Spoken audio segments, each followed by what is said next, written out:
Hello students, हम लोग electrochemistry पढ़ रहे थे और इलेक्ट्रोकेमिस्ट्री में मैंने आपको बताया था कि इलेक्ट्रोकेमिस्ट्री हमको 3 पार्ट में पढ़नी है। फर्स्ट पार्ट में हम लोगों ने केमिकल एनर्जी को इलेक्ट्रिकल एनर्जी में चेंज करना यानी कि गैल्वेनिक सेल के बारे में पढ़ा था। दूसरे में हमने इलेक्ट्रिकल एनर्जी को केमिकल एनर्जी में कन्वर्ट करना मतलब इलेक्ट्रोलिटिक सेल के बारे में पढ़ा। और आज हमको इसका थर्ड पार्ट पढ़ना है जिसको हम बोलते हैं इलेक्ट्रोलिटिक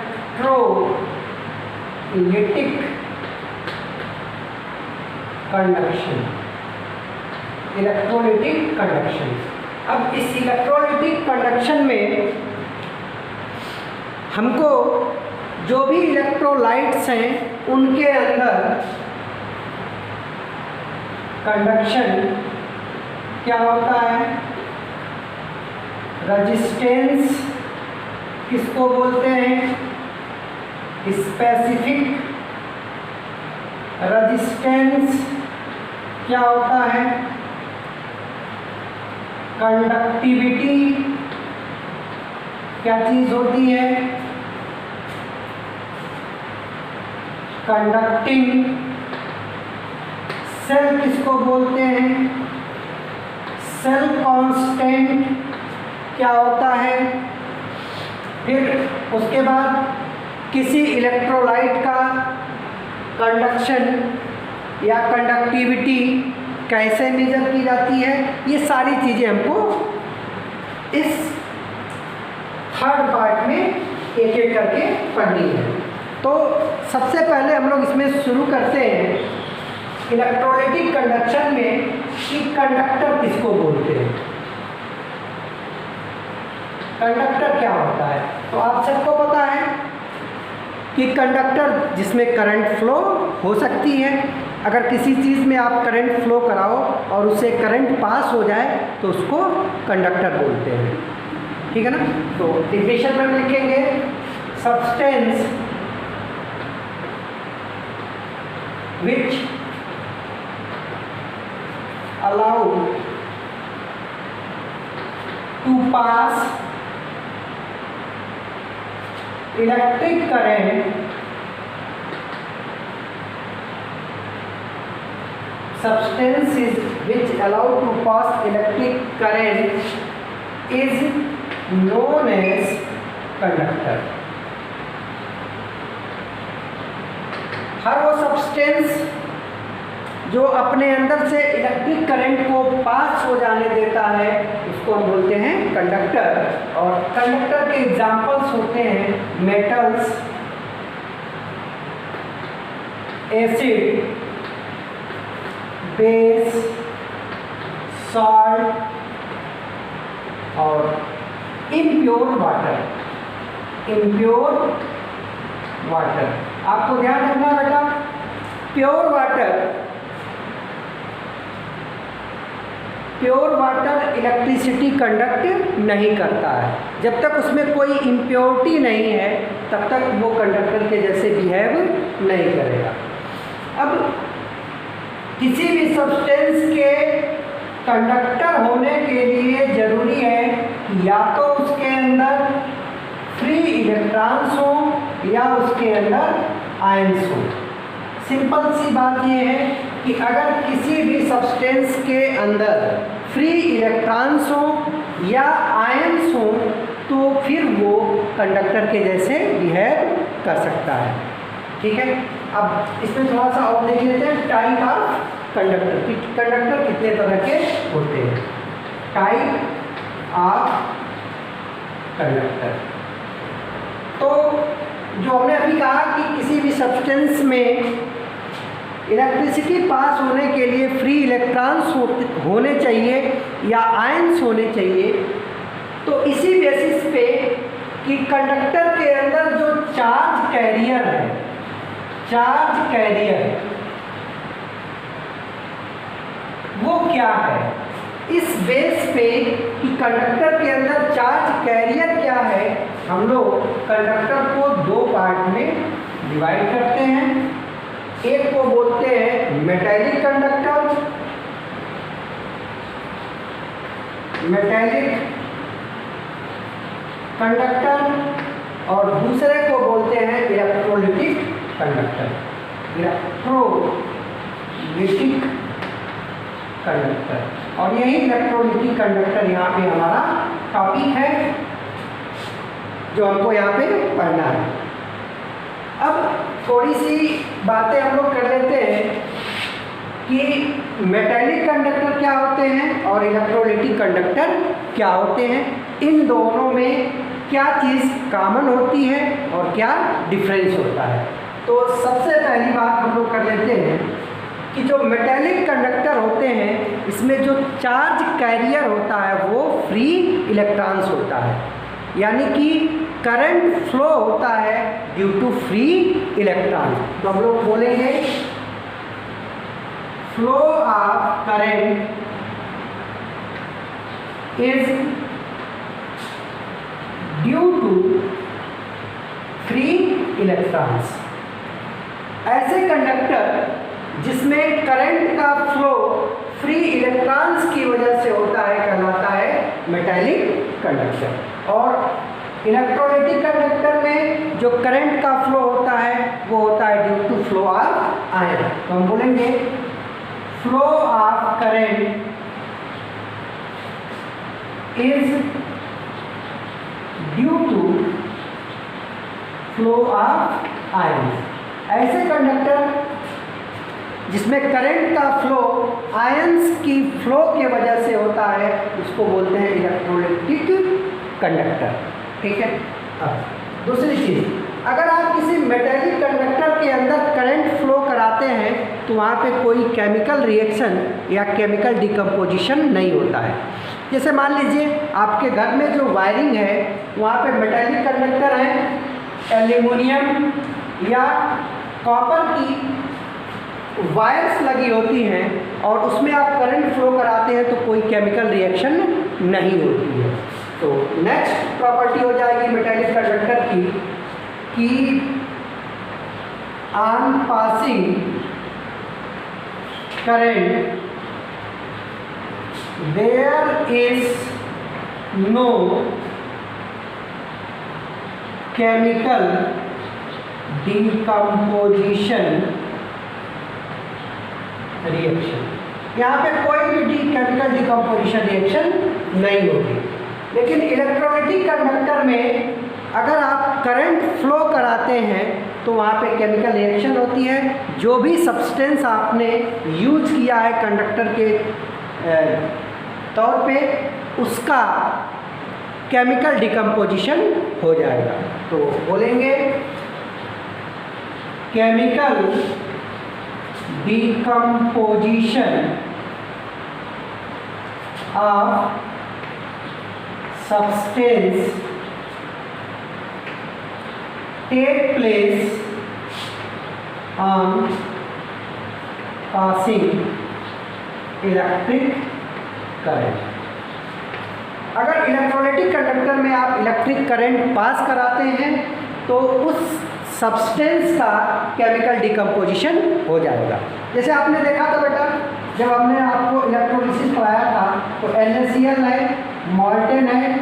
अगर आप इसमें इलेक्ट्रिसिटी पास करते हैं तो ये आयंस में टूटता था और ये आयंस केटायन का रिडक्शन होता था तो सोडियम सॉलिड बन जाता था और क्लोराइड आयन का ऑक्सीडेशन होता था, Cl2 गैस रिलीज हो जाती है। तो एक्चुअल में आपने NaCl को इलेक्ट्रोलाइट की तरह यूज़ किया और जब उसमें करंट पास कराया तो केटायन का रिडक्शन हुआ, सॉलिड सोडियम बन गया और एनायन यानी कि क्लोराइड आयन का ऑक्सीडेशन होगा और ये Cl2 गैस। तो NaCl का केमिकल डिकम्पोजिशन हो गया सोडियम सॉलिड और Cl2 गैस में। लेकिन मेटेलिक कंडक्टर में अगर आप करंट पास कराते हैं तो इस तरह की कोई भी केमिकल डिकम्पोजिशन की रिएक्शन नहीं होती है। अगर ऐसा कुछ होता तो हमें हर महीने या 6 महीने साल भर बाद अपनी वायरिंग चेंज करनी पड़ती। क्यों? जो भी आपने कॉपर का या एल्युमिनियम का वायर यूज़ किया है, अगर उसमें कोई केमिकल डिकम्पोजिशन रिएक्शन होती तो एल्युमिनियम और कॉपर समय के साथ डिकम्पोज हो जाते, और डिकम्पोज होने का मतलब वो उनका मास कम हो जाता, वो खर्च हो जाते, डिस्ट्रॉय हो जाते, और हर बार हर एक फिक्स टाइम आप इंटरवल पे आपको अपनी वायरिंग चेंज करानी पड़ती, लेकिन ऐसा होता नहीं है। तो ध्यान रखेंगे कि मेटालिक कंडक्टर में कोई भी केमिकल डिकम्पोजिशन की रिएक्शन नहीं होती है, लेकिन इलेक्ट्रोलाइटिक कंडक्शन में केमिकल डिकम्पोजिशन की रिएक्शन होती है। इसका मतलब अगर आपसे इनडायरेक्ट में पूछा जाए कि दोनों कंडक्टर में से समय के साथ किसका मास कम होता है, तो इलेक्ट्रोलाइटिक कंडक्शन में जो इलेक्ट्रोलाइट यूज़ किया जाता है उसका मास टाइम के साथ कम होता जाता है। जैसे जैसे आप उसमें करंट पास कराओगे मास कम होगा, लेकिन मेटालिक कंडक्टर में मास कम नहीं होता है। ठीक है बेटा, तो ये सेकेंड हो गया। अब इसके बाद हम लोग इसी में करते हैं थर्ड फोर्थ। थर्ड हम बात करते हैं रेजिस्टेंस की, कि कोई भी कंडक्टर है, चाहे वो मेटालिक कंडक्टर हो चाहे आयनिक कंडक्टर हो, मेटालिक कंडक्टर हो या आयनिक कंडक्टर हो, दोनों में रेजिस्टेंस का कारण कहाँ से आता है, क्या वजह होती है रेजिस्टेंस की। तो थर्ड पॉइंट हो जाएगा, जो मेटालिक कंडक्टर होते हैं उसमें रेजिस्टेंस कर्नल प्रोवाइड कराता है, और वो कर्नल जो फ्री इलेक्ट्रॉन्स हैं उनको मूव करने में ऑब्स्टेकल प्रोवाइड कराता है। तो बोलेंगे resistance is due to obstacle provided by kernel on the flow of electrons. जैसे मान लीजिए मेटालिक कंडक्टर में मेटल होगा, मेटल में न्यूक्लियस होगा और वेरियस सेल्स होंगी। इनमें जो सबसे आउटर मोस्ट सेल होती है, इस सेल को बोलते हैं वैलेंस सेल, और वैलेंस सेल के इलेक्ट्रॉन को बोलते हैं वैलेंस इलेक्ट्रॉन, और यही वैलेंस इलेक्ट्रॉन को ही बोला जाता है फ्री इलेक्ट्रॉन, और इन्हीं इलेक्ट्रॉन्स की वजह से करंट पास होती है। ठीक है, जो वैलेंस सेल के इलेक्ट्रॉन होते हैं इन्हीं इलेक्ट्रॉन्स की वजह से करंट पास होती है। अब मैंने आपको पढ़ाया था, बताया था कि अगर इस एटम को हम दो पार्ट में डिवाइड करें तो ये दो पार्ट होते हैं, एक होता है इसका वैलेंस सेल, और वैलेंस सेल के अलावा जो इनर सेल है और न्यूक्लियस है, इन सबको एक साथ हम लोग बोलते हैं कर्नल। ठीक है, तो ये कर्नल जिसमें कि पॉजिटिव चार्ज है और ये इनर सेल इलेक्ट्रॉन्स हैं, ये पॉजिटिव चार्ज न्यूक्लियस और inner cell electron in valence electron के फ्लो में मूवमेंट में एक ऑब्स्टेकल अवरोध पैदा करेंगे, और उसी अवरोध की वजह से यहाँ पे रेजिस्टेंस डेवलप होगा। ठीक है, तो सिंपल सी बात आपको याद रखनी है कि मेटालिक कंडक्टर के केस में जो रेजिस्टेंस होता है वो कर्नल द्वारा प्रोवाइड किया गया ऑब्स्टेकल अवरोध की वजह से होता है, और जो आयनिक कंडक्टर होते हैं इसमें रेजिस्टेंस इज ड्यू टू, ये तीन तरीके के इंटरेक्शन की वजह से होता है। जैसे देखिए, मान लो हमको आयनिक कंडक्शन पढ़ना है, तो इसके लिए हमने इलेक्ट्रोलाइट लिया, सोडियम क्लोराइड, और तो सोडियम क्लोराइड क्या होगा, एक सल्यूट होगा, इसको हमने एक्वस फॉर्म में ले आना है, तो इसके लिए हमने वाटर को यूज किया, तो वाटर क्या होगा, सॉल्वेंट होगा। अब ये सोडियम क्लोराइड Na+ और Cl आयंस में डिसोसिएट हो जाएगा। अब अगर आप इसमें करंट पास करा रहे हैं तो केटायन आपको पता है कैटायन मूव करता है कैथोड की तरफ और एनायन मूव करता है एनोड की तरफ। ये कैथोड है और ये एनोड है, तो इधर ये कैटायन मूव करेगा, इधर ये एनायन मूव करेगा।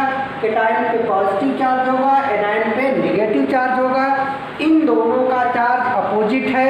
आपको पता है कि अपोजिट चार्ज एक दूसरे को अट्रैक्ट करते हैं। तो जब ये कैटायन एनायन से दूर जाएगा कैथोड की तरफ, तो ये एनायन इसको जाने नहीं देगा, ये अपनी तरफ अट्रैक्ट करेगा। ये जितना स्मूथली कैटायन कैथोड की तरफ और एनायन एनोड की तरफ मूव कर जाएगा, रेजिस्टेंस उतना कम होगा। लेकिन इस स्मूथनेस को ये अपोजिट आयन क्या करेंगे, कम करेंगे। ये आयन एक दूसरे के साथ ऑब्स्टिकल अवरोध बनेंगे। क्यों? क्योंकि इनके ऊपर अपोजिट चार्ज है। तो पहला जो इंटरेक्शन होगा, रेजिस्टेंस का कारण होगा, वो होगा ड्यू टू सल्यूट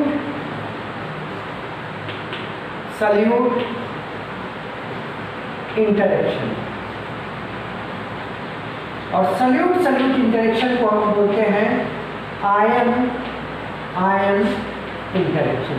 अब ये आयन इंटरेक्शन जितना ज़्यादा होगा, ये आयन इंटरेक्शन जितना ज़्यादा होगा, इनके मूवमेंट में उतना ज़्यादा ऑब्स्टेकल अवरोध आएगा और फिर रेजिस्टेंस उतना ज़्यादा हो जाएगा। क्लियर है? दूसरा क्या होगा बेटा? दूसरा ये होगा कि ये जो कैटायन है या एनायंस हैं, इन्हीं के मूवमेंट की वजह से चार्ज होगा, करंट फ्लो करेगा। और ये जितना स्मूथली मूव करेंगे उतनी आसानी से करंट फ्लो कर जाएगी और फिर रेजिस्टेंस उतना कम होगा। अब जो सॉल्वेंट है, जैसे हमने वाटर लिया है, तो वाटर भी एक पोलर मॉलिक्यूल होता है। तो वाटर का पोलर मॉलिक्यूल ये आयंस को चारों तरफ से सराउंड करेगा। अब सराउंड करते समय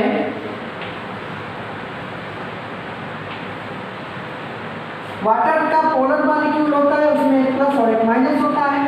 तो कैटायन को वाटर का निगेटिव पोल चारों तरफ से सराउंड कर लेगा और एनायन को वाटर का पॉजिटिव पोल चारों तरफ से सराउंड कर लेगा। और इस तरह के इंटरेक्शन का हम लोग नाम देते हैं हाइड्रेशन। क्या देते हैं बेटा? नाम हाइड्रेशन। केमिकल बॉन्डिंग में पढ़ा था, इसको बोलते हैं हाइड्रेशन। अब किसी आयन का जितना ज़्यादा हाइड्रेशन होगा तो उसकी साइज उतनी बड़ी हो जाएगी, और साइज बड़ी हो जाएगी तो मोबिलिटी कम हो जाएगी, मूव करने की टेंडेंसी कम हो जाएगी, और मूव करने की टेंडेंसी कम हो जाएगी तो रेजिस्टेंस बढ़ जाएगा। तो दूसरा जो रेजिस्टेंस का कारण होता है वो होता है सल्यूट और सॉल्वेंट के इंटरेक्शन से। तो इसको बोलते हैं, सेकंड को सल्यूट सॉल्वेंट इंटरेक्शन। और सल्यूट सॉल्वेंट इंटरेक्शन जितना ज़्यादा होगा रेजिस्टेंस भी उतना ज़्यादा होगा। और थर्ड इंटरेक्शन है सॉल्वेंट का सॉल्वेंट के साथ। तो थर्ड हो जाएगा सॉल्वेंट इंटरेक्शन। और सॉल्वेंट इंटरेक्शन को बोलते हैं विस्कोसिटी। सॉल्वेंट की विस्कोसिटी जितनी ज़्यादा होगी तो रेजिस्टेंस भी उतना ज़्यादा होगा। तो आपको ध्यान रखना है बेटा कि आयनिक कंडक्शन के केस में जो रेजिस्टेंस होता है वो इन तीन इंटरेक्शन की वजह से होता है। ये तीनों इंटरेक्शन का मैग्नीट्यूड जितना ज़्यादा होगा रेजिस्टेंस उतना ज़्यादा होगा। आयंस का इंटरेक्शन स्ट्रांग होगा तो रेजिस्टेंस ज़्यादा होगा। आयन और सॉल्वेंट का इंटरेक्शन स्ट्रांग होगा तो भी रेजिस्टेंस ज़्यादा होगा, और सॉल्वेंट की विस्कोसिटी ज़्यादा होगी तो भी रेजिस्टेंस ज़्यादा होगा। ठीक। इसके बाद हम लोग फोर्थ डिफरेंस की बात करते हैं।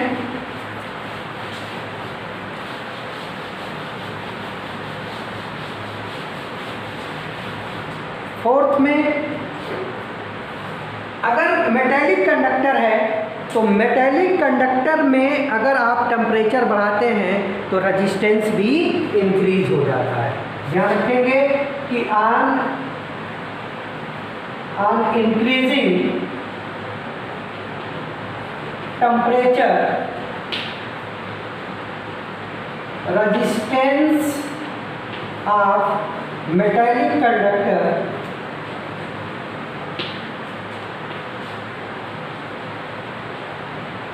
also increases। यानी कि मेटेलिक कंडक्टर का जो रेजिस्टेंस होता है वो टेम्परेचर के डायरेक्टली प्रोपोर्शनल होता है। जैसे जैसे आप टेम्परेचर बढ़ाते जाएंगे तो रेजिस्टेंस भी बढ़ता जाएगा। लेकिन आयनिक कंडक्टर के केस में ये इन्वर्सली प्रोपोर्शनल होते हैं, यानी कि on increasing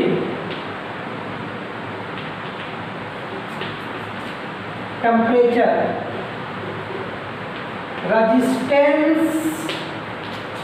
resistance of ionic conductor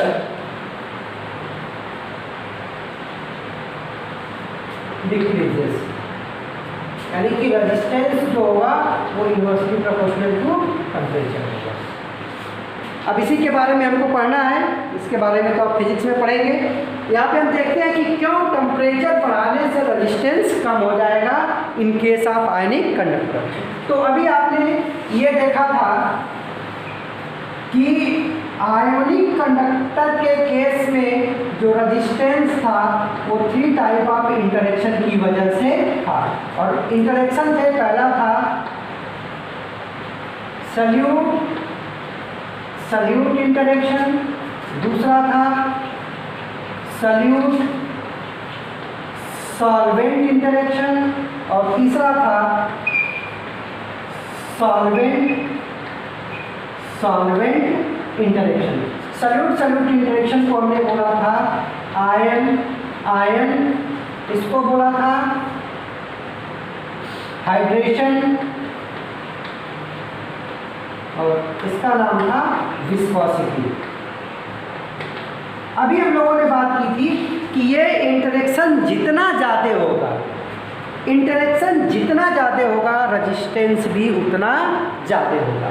अब जैसे मान लीजिए अपने इलेक्ट्रोलाइट लिया सोडियम क्लोराइड, तो सोडियम क्लोराइड अपने आयंस में टूटेगा Na+Cl-, तो इनके बीच का एक इंटरेक्शन होगा, इसको बोलेंगे सल्यूट इंटरेक्शन। फिर इन आयंस और सॉल्वेंट के मॉलिक्यूल यानी कि वाटर के मॉलिक्यूल में इंटरेक्शन होगा, इसको बोलेंगे सल्यूट सॉल्वेंट इंटरेक्शन या हाइड्रेशन। और तीसरा ये सॉल्वेंट के बीच में इंटरेक्शन होगा जिसको हम बोलते हैं विस्कोसिटी। और ये तीनों इंटरेक्शन जितने ज़्यादा स्ट्रांग होंगे रेजिस्टेंस उतना ज़्यादा होगा।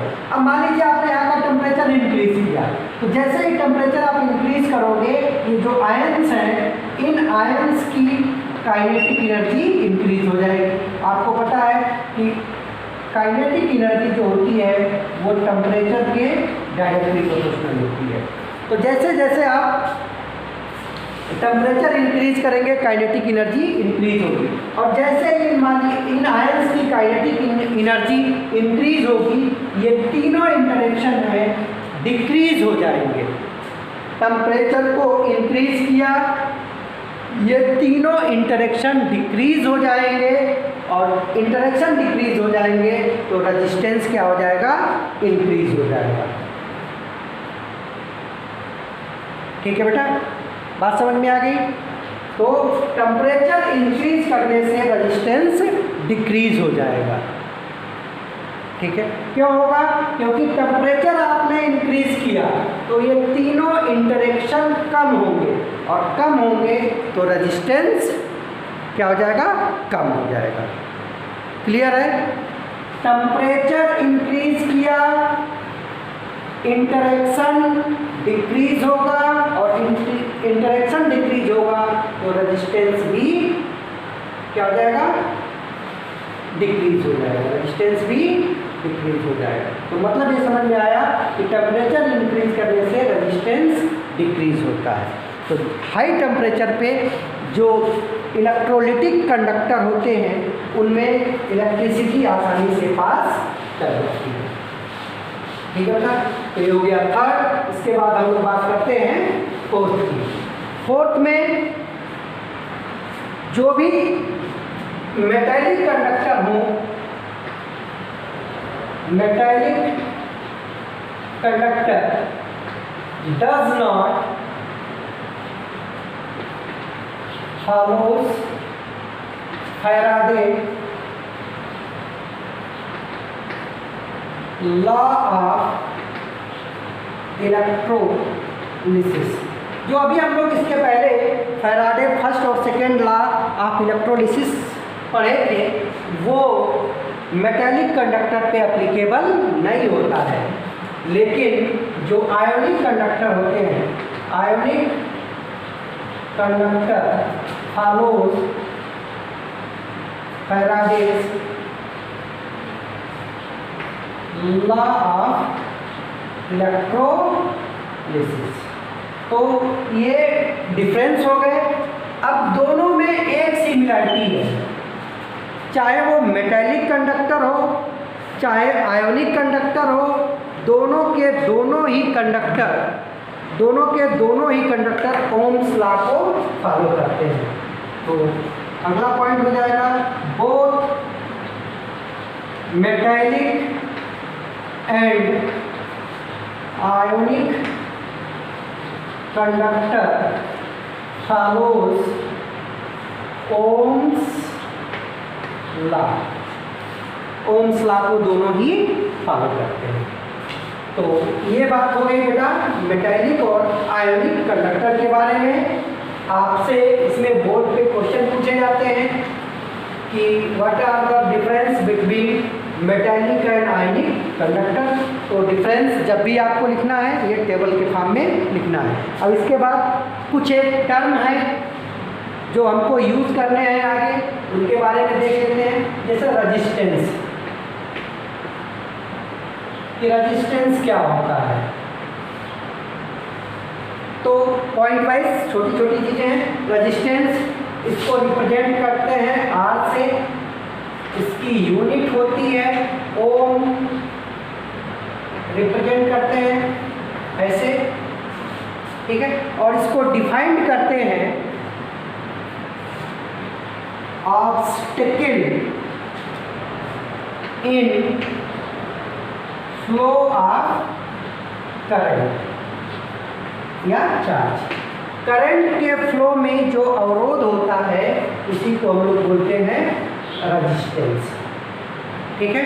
और ये रजिस्टेंस आर प्रोपोर्शनल होता है एल अपॉन ए। अगर कोई एक वायर है जिसकी लेंथ एल है और area of cross section A है, तो इस वायर का रजिस्टेंस डायरेक्टली प्रोपोर्शनल होता है लेंथ के और इनवर्सली प्रोपोर्शनल होता है एरिया ऑफ क्रॉस सेक्शन के।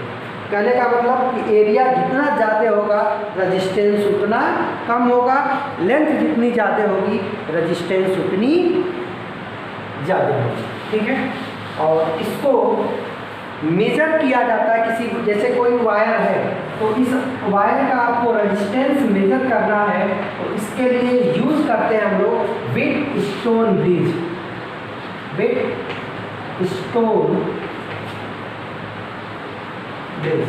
तो व्हीटस्टोन ब्रिज के हेल्प से हम लोग किसी वायर का रेजिस्टेंस निकालते हैं। तो रेजिस्टेंस के बारे में बस यही कि आर यूनिट ओम होता क्या है, obstacle in flow of current या चार्ज, और रेजिस्टेंस डायरेक्टली प्रोपोर्शनल होता है लेंथ और इन्वर्सली प्रोपोर्शनल होता है एरिया ऑफ क्रॉस सेक्शन, और इसको मेजर करते हैं with the help of Wheatstone bridge. अब दूसरा टर्म है कंडक्टेंस। रेजिस्टेंस के बाद सेकेंड टर्म होता है, उसको बोलते हैं कंडक्टेंस। इसको रिप्रेजेंट करेंगे C से, और इसको डिफाइन करते हैं इजीनेस। देखो रेजिस्टेंस क्या था, ऑब्स्टिकल था, तो कंडक्टेंस क्या होगा, easiness. Easiness in flow of charge या करंट के फ्लो होने में जितनी इजीनेस होगी वही उसकी क्या कहलाती है, कंडक्टेंस होती है। और ये होता है, इसको रिप्रेजेंट करते हैं C से, और ये बहुत बराबर होता है 1/r। तो ये फार्मूला आप ध्यान रखेंगे 1/r। अब देखो अगर इसकी यूनिट की बात करें बेटा तो यूनिट होगा 1, r की यूनिट होती है ओम, तो ये हो जाएगा ओम -1, और इसी को बोलते हैं महो, MHO, इसी का नाम है महो, या इसी का एक और नाम है साइमन। कई बार एग्जाम में पूछा गया है कि साइमन किसकी यूनिट होती है, तो साइमन किसकी यूनिट होती है बेटा, कंडक्टेंस की। ठीक है, C से रिप्रेजेंट करते हैं, ये इजीनेस बताता है फ्लो ऑफ चार्ज को, ये रेजिस्टेंस के रेसिप्रोकल होता है, यूनिट हो जाएगी 1/m ओम या ओम इनवर्स, या इसी को बोलते हैं महो, या इसी का नाम है साइन। ठीक है बेटा, तो ये हो गया कंडक्टेंस। अब बात कर लेते हैं स्पेसिफिक रेजिस्टेंस। स्पेसिफिक रेजिस्टेंस, देखो स्पेसिफिक रेजिस्टेंस अभी हमने कहा था कि किसी भी कंडक्टर का जो रेजिस्टेंस होता है डायरेक्टली प्रोपोर्शनल होता है उसके लेंथ के, और इन्वर्सली प्रोपोर्शनल होता है एरिया क्रॉस सेक्शन के। तो R प्रोपोर्शनल हो जाएगा L/A, और बचपन से पढ़ते आ रहे हैं कि जब भी प्रोपोर्शनलिटी का साइन हटाते हैं तो एक कांस्टेंट लाते हैं, तो ये होता है रो L/A, रो L/A, और यही रो कहलाता है स्पेसिफिक रेजिस्टेंस। स्पेसिफिक रेजिस्टेंस, ठीक है। अब इसको डिफाइन करना है, तो डिफिनेशन के लिए अगर आप सपोज करो कि L बराबर 1 यूनिट है, यूनिट 1 सेंटीमीटर ले लो या 1 मीटर ले लो, और एरिया ऑफ क्रॉस सेक्शन भी 1 यूनिट है, यानी कि 1 सेंटीमीटर स्क्वायर है या 1 मीटर स्क्वायर है। तो इन दोनों ही कंडीशन में जो रो होगा वो R के बराबर होगा। तो हम बोलेंगे स्पेसिफिक रेजिस्टेंस उस कंडक्टर का रेजिस्टेंस होता है जिसका लेंथ 1 यूनिट यानी कि 1 सेंटीमीटर या 1 मीटर होता है, और इसका area of cross section 1 unit यानी कि 1 सेंटीमीटर या 1 मीटर क्यूब होता है।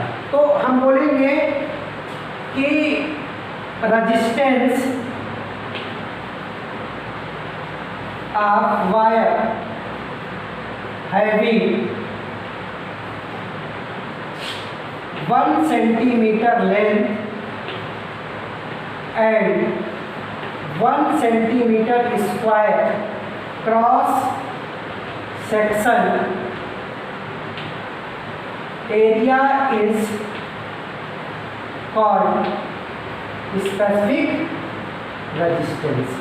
तो अगर आपसे स्पेसिफिक रेजिस्टेंस की डिफिनेशन पूछी जाए तो यही बता देंगे। Formula R directly proportional to length, R inversely proportional to area of cross section, दोनों को कंबाइन किया, R proportional to L/A, proportionality का साइन हटाएंगे कांस्टेंट आएगा, और यही कांस्टेंट होता है स्पेसिफिक रेजिस्टेंस। अब आपको क्या करना है कि L बराबर 1 सेंटीमीटर रख लेना है, और area of cross section 1 centimetre square रख लेना है।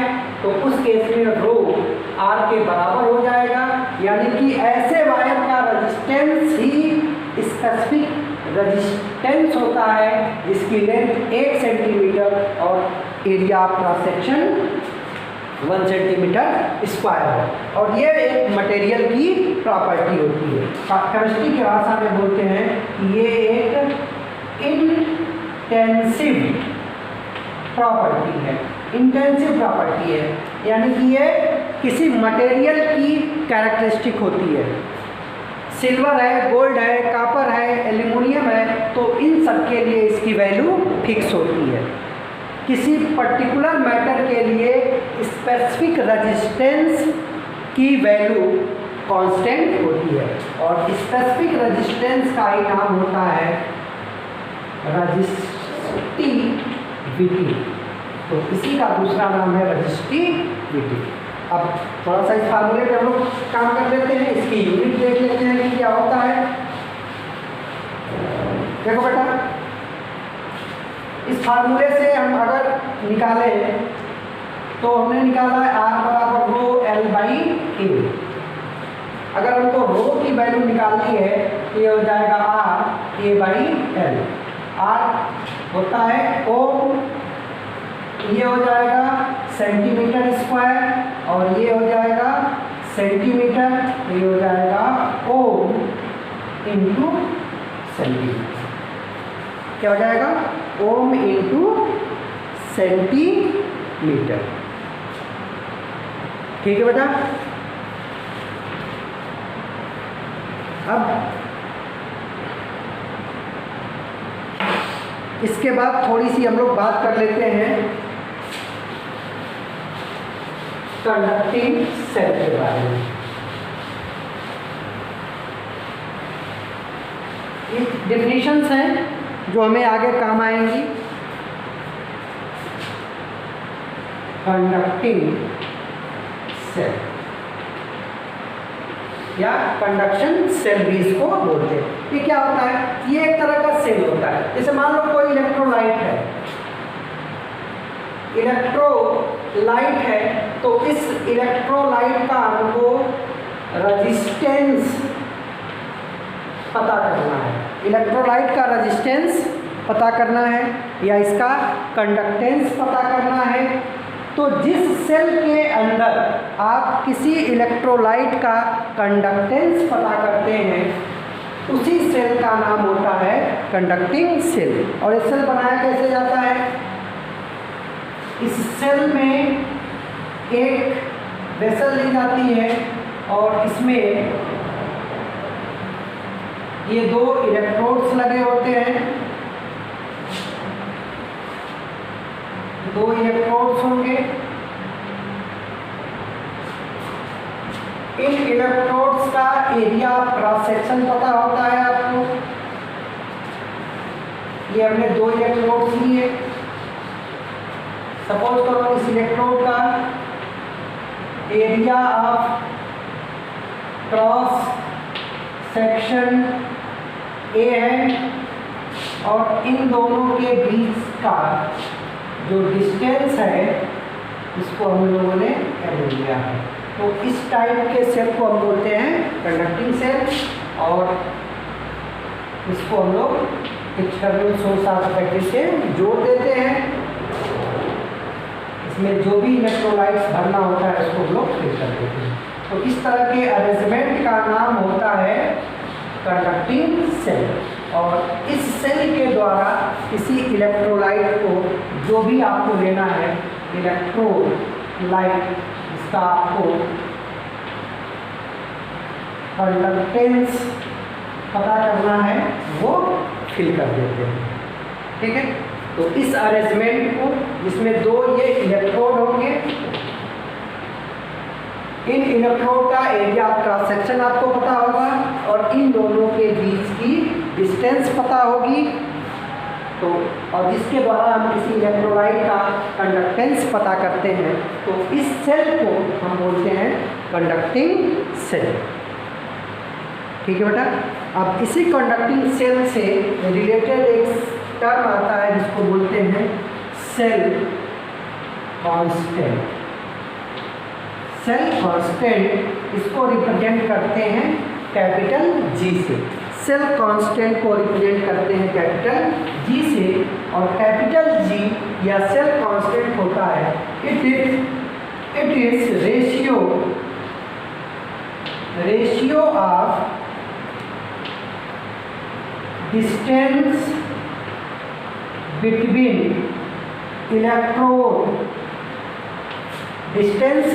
Electrode and area of cross section.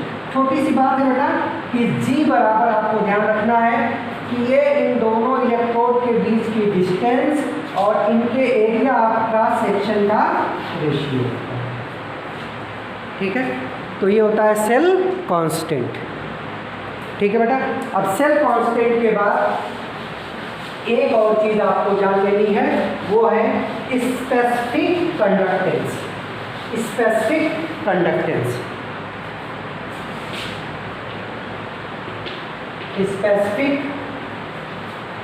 Conductance और इसको हम लोग रिप्रेजेंट करते हैं टेढ़ा मेढ़ा के, जिसको बोलते हैं कप्पा। इसको बोलते हैं कप्पा। अब देखो स्पेसिफिक कंडक्टेंस जो होता है वो रेसिप्रोकल होता है स्पेसिफिक रेजिस्टेंस के, यानी कि K बराबर 1/2। ठीक है, अब इसी को आगे बढ़ाओ तो 1/, इसके जगह पे हम लिखेंगे RA/L। ठीक है, ऊपर ले जाओ या हाँ ठीक, L R/A। ठीक है, अब देखो अभी हमने बोला था कि L/A को हम लोगों ने नाम दिया था G, तो K बराबर हो जाएगा 1/R/G। ठीक है, और 1/R को हम लोग बोलते थे कंडक्टेंस, तो ये हो जाएगा C/G। ठीक है, तो आप बोलोगे स्पेसिफिक कंडक्टेंस या इसी को बोलते हैं कंडक्टिविटी, तो सिंपल हो जाएगा कंडक्टिविटी बराबर कंडक्टेंस इनटू, ये क्या था बेटा, सेल कांस्टेंट। और इस फार्मूले को याद रखना, इस पे आपसे क्वेश्चन पूछे जाएंगे। किसी इलेक्ट्रोलाइट की कंडक्टिविटी दे दी जाएगी, उसकी कंडक्टेंस दे दी जाएगी, सेल कांस्टेंट पूछा जाएगा। इसमें 3 फिजिकल क्वांटिटीज़ हैं, इन 3 में से किसी 2 के बारे में आपको इन्फॉर्मेशन दी जाएगी और तीसरे के बारे में पूछी जाएगी। Thank you.